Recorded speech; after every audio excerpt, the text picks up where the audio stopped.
Hey friends, Catherine here. I am back making another Sculpey charm. I know it's been a little while, but I love doing them, and today I want to make a Pokeball from the cartoon Pokemon. So I have got some white clay and some black clay and some red clay, and I am ready to figure this thing out. I'm also trying out a new background today. I've got this cloth placemat that I've got here. So it's cloth and I won't be able to roll any of my Sculpey against it. So we'll see how that goes.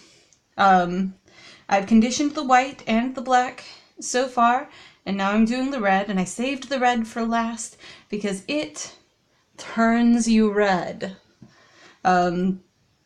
So if you're going to be doing something, if you're going to be conditioning clay in your hands, like I do, because I work tiny little things, do red last.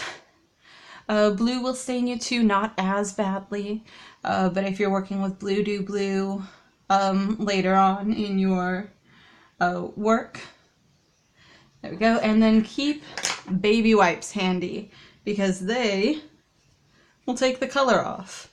Well, as much as anything can anyway. And they're very easy and they're quick and they're, right there. Alright, so what we're going to do now is measure out, or well, try to measure out anyway, equal portions of white and black, saving some of the white, or not black, white and red, saving some of the white out because we're going to need it. There we go. Okay. And then, that is still too much white.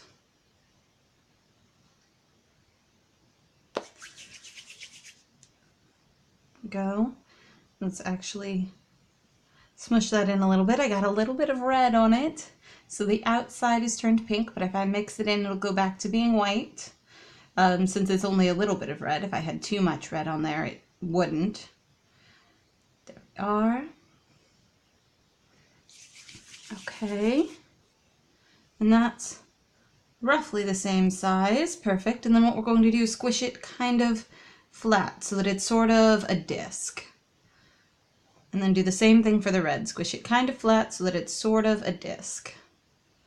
And roughly the same size. And then we're going to stack them together. There we go. Now we're just going to kind of try and make those a little bit more round.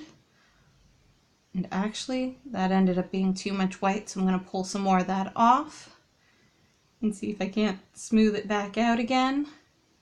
The goal is to make a sphere that is half white and half red.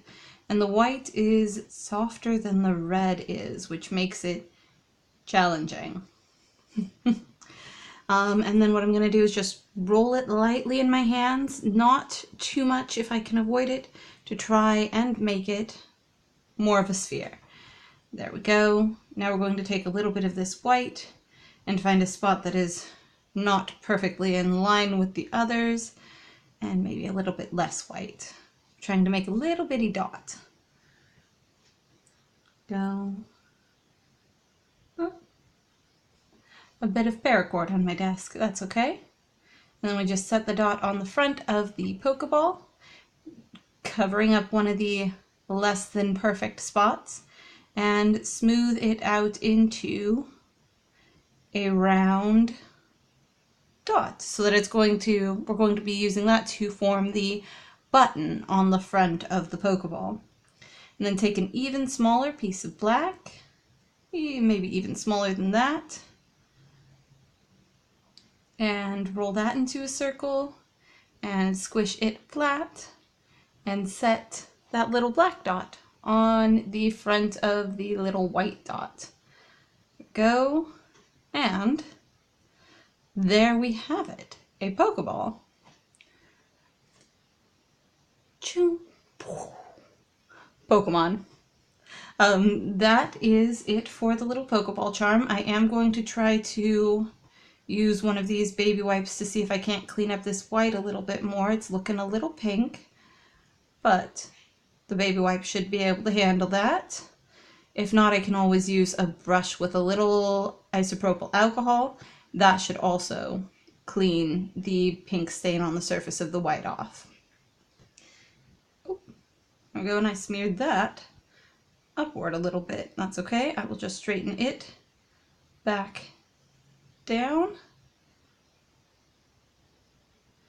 And then, I need to put in a eye pin. I got this huge set of eye pins. And that is going to end up being too long, so I will just cut it down a little bit. I used the scissors for that. I probably should have used a wire cutter, but whatever.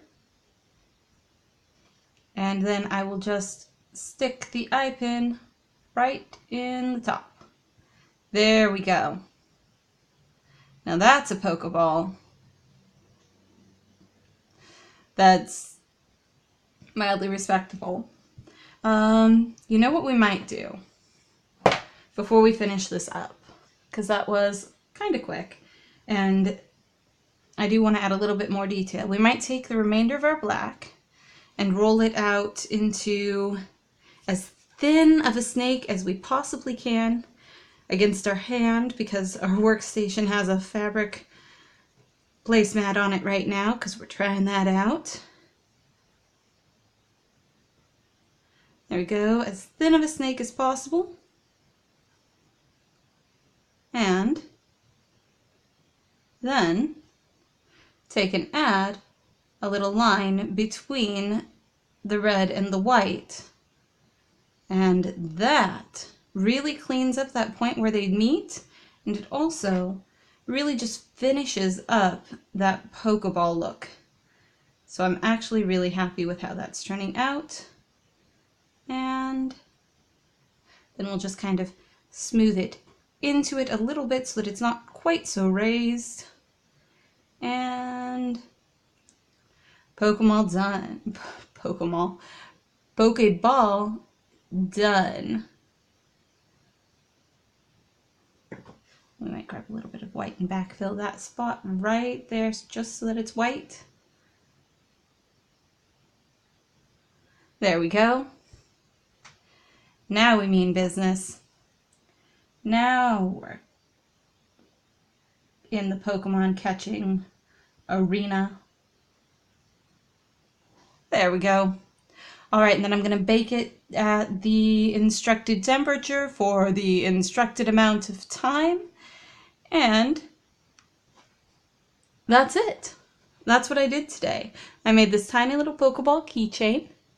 If you like it, definitely like it. If you want to see more little charms like these, let me know. Leave suggestions. I have been in a little bit of a funk as far as the charms go lately, so I can't think of things that I really want to do at the moment. So I would be happy to hear from you about that. And remember to subscribe, and I will see you guys all later. Bye!